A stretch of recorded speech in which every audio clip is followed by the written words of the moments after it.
Hi hello అండి. చాలా రోజులైంది కదండి వంట వీడియోస్ పెట్టేసి. అయితే ఈరోజు పెడదామనేసి అయితే అనుకున్నానండి. ఈరోజు ఇదేంది అనేసి అయితే అనుకుంటూ ఉన్నారా. నేనైతే సొరకాయతో వడ అయితే చేశానండి. చాలా బాగా వచ్చింది. ఇంకా మీతో పాటు షేర్ చేసుకుందాం అనేసి అయితే ఈ వీడియో తీసానమాట. ఇంకా టేస్ట్ కూడా అనేది చాలా బాగా వచ్చిందండి. ఇంకా అందరూ ఆంధ్రాలో సర్వపిండి చేసుకుంటూ ఉంటారు కదా. ఇంకా నేను ఒకసారి సొరకాయతో వడ చేద్దాం అనేసి అయితే అనుకున్నానండి. ఎలా వస్తుందో ఏంటో అనేసి. ఇంకా నేను ఇలా చేసిన తర్వాత అయితే నాకు చాలా నచ్చింది. ఎలాగో చేస్తున్నాం కదా, ఇంకా యూట్యూబ్లో కూడా షేర్ చేద్దాం అనేసి అయితే చేస్తూ ఉన్నానండి. ఇంకా సొరకాయ తీసుకున్న తర్వాత దాని పీల్ అంతా తీసేయాలండి. పీల్ తీసేసి లోపల ఉన్న గింజలు మొత్తం తీసేయాలి. తీసేసిన తర్వాత ఇలా ఒక తురుముని తీసుకొని ఇలా సన్నగా తురుముకోవాలండి. తురుముకున్న తర్వాత మనం ఏ కప్లో అయితే సొరకాయ మెజర్మెంట్ చేసుకుంటామో అదే కప్పుతో బియ్యం పిండి కూడా తీసుకోవాల్సి ఉంటుందండి. నేనైతే సొరకాయ ఒక కప్పు తీసుకొని ఒక బౌల్లోకి అయితే వేసేసుకుంటూ ఉన్నానండి. దీంతోనే మెజర్మెంట్ చేసుకోవాల్సి ఉంటుంది. ఇంకా ఒక చిన్న జార్ తీసుకొని 2 ఇంచుల శుంఠిని అయితే వేసుకున్నానండి. ఇంకా 7-8 పచ్చిమిర్చిని కూడా వేసుకున్నాను. దాంతోపాటు 1 స్పూన్ జీలకర్ర వేసుకుంటూ ఉన్నానండి. దీనైతే కచ్చాపచ్చగా మిక్సీ పెట్టుకోవాలి. ఇంక ఇక్కడ పచ్చి కరివేపాకు ఉంటే కడిగేసుకొని సన్నగా కట్ చేసుకుంటూ ఉన్నానండి. ఇంకా పచ్చి కరివేపాకు, ఈ పచ్చిమిర్చి, ఈ జీలకర్ర ఇదంతా అరోమా అనేది చాలా బాగుంటుందండి. మనము వడ చేస్తూ ఉంటేనే ఆ స్మెల్ అనేది చాలా బాగా వస్తుంది అనమాట.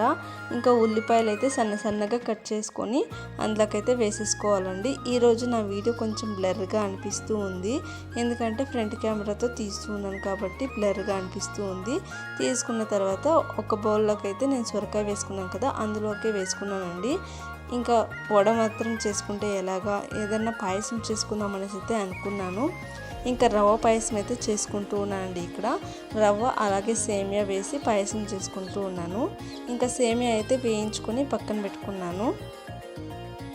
ఇక్కడ 1 గ్లాస్ రవ్వ వేసుకొని ఆ రవ్వ కూడా బాగా వేగిన తర్వాత ఇంకొక వైపు అయితే నేను వాటర్ అయితే హీట్ అవ్వడానికి పెట్టానండి. ఆ వాటర్ బాగా కాగిన తర్వాత అందులోకి రవ్వ అలాగే సేమియా వేసేసాను. వేసేసి కాసేపు ఉడికించిన తర్వాత బెల్లం వేసుకున్నానండి. ఇలా బెల్లం వేసుకున్న తర్వాత ఒకసారి బాగా కలిపేసి ఇంకాసేపు ఉడకడానికి అయితే వదిలిపెట్టేసాను అనమాట. కాసేపు అయిన తర్వాత ఇలా కొంచెం నెయ్యి అయితే యాడ్ చేసుకుంటూ ఉన్నానండి. నెయ్యి యాడ్ చేసిన తర్వాత ఇంకా ఇంట్లోకి ద్రాక్షి గోడంబి అయితే వేడి చేసుకొని వేసుకుందాం అనేసి అయితే ఇక్కడ పెట్టానండి. నెయ్యిలో అయితే కొంచెం రోస్ట్ చేసుకుంటూ ఉన్నాను. ఇంకా ద్రాక్షి గోడంబి బాగా గోల్డెన్ బ్రౌన్ కలర్ వచ్చేదాకా బాగా వేయించిన తర్వాత ఇందులోకైతే వేసేసుకున్నానండి. దీని అయితే పక్కలో పెట్టేశాను అనమాట. ఇంక ఇప్పుడు మనం వడ అనేది ఎలా చేసుకోవాలో ఇప్పుడైతే చూసేద్దామండి. పాయసం చూడండి చాలా బాగా వచ్చింది. బెల్లం పాయసం కదా, నాకైతే చాలా ఇష్టం అండి బెల్లం పాయసం అంటే. ఇంకా దీన్ని పక్కలో పెట్టేసి ఇంకా వడకు కావాల్సిన ఐటమ్స్ అంతా రెడీ చేసుకుందామండి. మనం 1 కప్పు అయితే సొరకాయ తీసుకున్నాం కదండి, అదే కప్తో 1 కప్పు బియ్యం పిండి అయితే తీసుకున్నానండి. ఇందాక మిక్సీ పట్టుకున్నాం కదా, ఆ మిక్సీ పట్టుకున్న పేస్ట్ అయితే ఇందులో వేసుకుంటూ ఉన్నాను.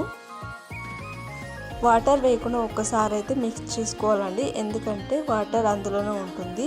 కాస్త శనగపప్పు కానీ లేదంటే పెసరపప్పు కానీ నానబెట్టేసి పెట్టుకోవాలి. ఆ పెసరపప్పు అయితే వేసానండి నేను, చాలా బాగుంటుంది అనేసి. ఇంకా ఒక సైడ్ అయితే ఆయిల్ అయితే వేడవడానికి పెట్టాను. ఆయిల్ హీట్ అయిన తర్వాత ఇలా పేపర్ తీసుకొని దానిపైన అయితే వడలాగా ఒత్తేసుకొని ఇంకా వేసేసుకోవడం అనమాట. చూడండి నేను ఇక్కడ వేస్తూ ఉన్నాను. ఇవన్నీ 2 పక్కలు బాగా క్రిస్పీగా వేయించుకోవాలండి. కొంచెం టైం పడుతుంది వేగడానికి, ఎందుకంటే బియ్యం పిండి వేసాం కదా, కాస్త టైం అయితే పడుతుందండి. అటు ఇటు బాగా వేయించుకున్న తర్వాత గోల్డెన్ బ్రౌన్ కలర్ వచ్చిన తర్వాత తీసేసి అయితే మనం సర్వింగ్ ప్లేట్లకు అయితే తీసేసుకోవచ్చు అనమాట. ఇక్కడ చూడండి ఇలా అయితే వచ్చాయి, చాలా బాగా వచ్చాయండి. వడ అనేది టేస్ట్ కూడా చాలా బాగుంది. ఒకసారి మీరు కూడా ట్రై చేయండి, ఎలా వచ్చాయి ఏంటి అనేసి అయితే కామెంట్ చేయండి. ఇంకా నేను టేస్ట్ కూడా చూశాను, ఫస్ట్లోనే యాడ్ చేశాను కదా క్లిప్ అయితే. ఇంకా మా వీడియో కానీ మీకు నచ్చినట్లయితే లైక్ చేయండి, షేర్ చేయండి, అలాగే సబ్స్క్రైబ్ చేసుకోవడం మాత్రం మర్చిపోకండి. ప్లీజ్ సబ్స్క్రైబ్ చేసుకోండి, అలాగే సపోర్ట్ చేస్తూ ఉండండి మాకు. బాయ్.